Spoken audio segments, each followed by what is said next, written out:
So I've been getting a lot of questions on how I charge the battery when everything's in place. On the underside of the car, we have the on and off switch. The on and off switch, and this is the charging port. It is basically just a Molex connector or a JST connector, 2-pin connector. And I just use the female port here. So when the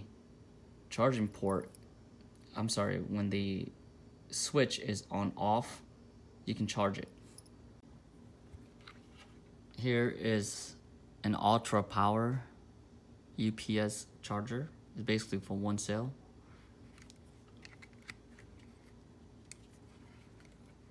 And I've rigged up basically the connector here with both ends being male, and basically just butt connect them together. Now I'll go into any charging station here, and as long as this guy's off, I'm able to charge it.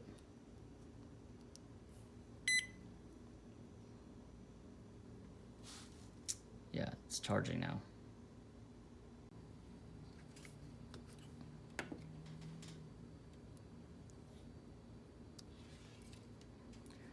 Now that it's done, all you gotta do is flip it back on. Now all I gotta do is turn the transceiver on,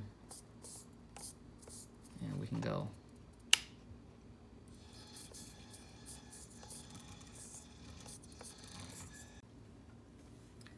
I'll show you the inside of it.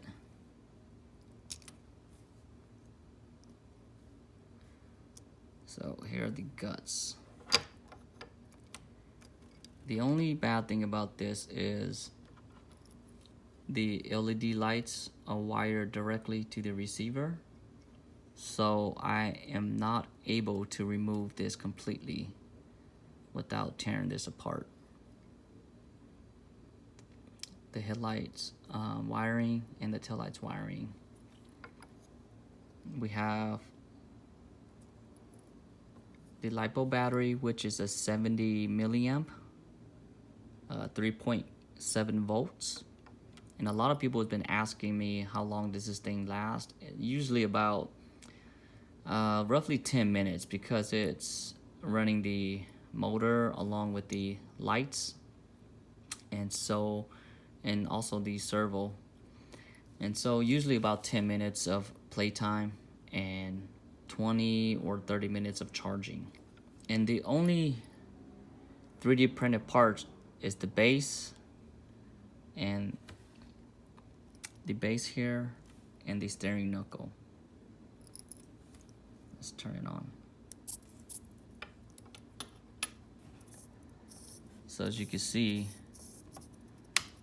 that's all that.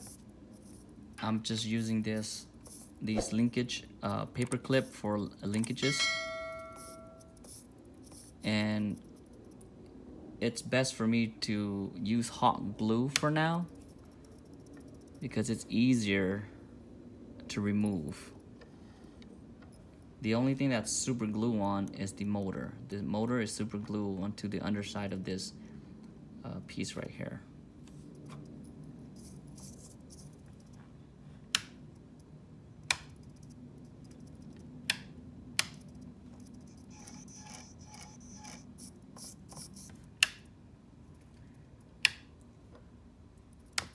Lights. There's also been people asking me, what if they don't have a 3D printer? What can they use instead? And I bought these online, I believe through eBay, and they're super cheap. These are just plastic sheets, 1/8" thick.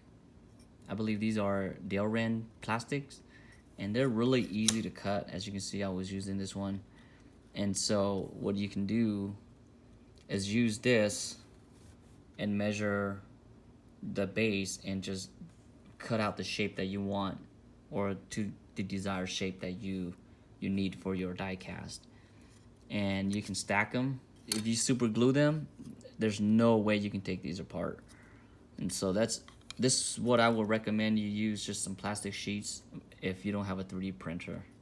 Again, thanks for all the support and all the great comments. Keep them coming. And if you have any suggestion of what kind of car to do next, please let me know, because I am always looking for new cars to do or to make. I hope you enjoyed the video. I'm trying to make at least one a week or 2 a week if I have time, but it helps the channel tremendously if you subscribe and hit the like button on the videos. Till then, I'll see you again.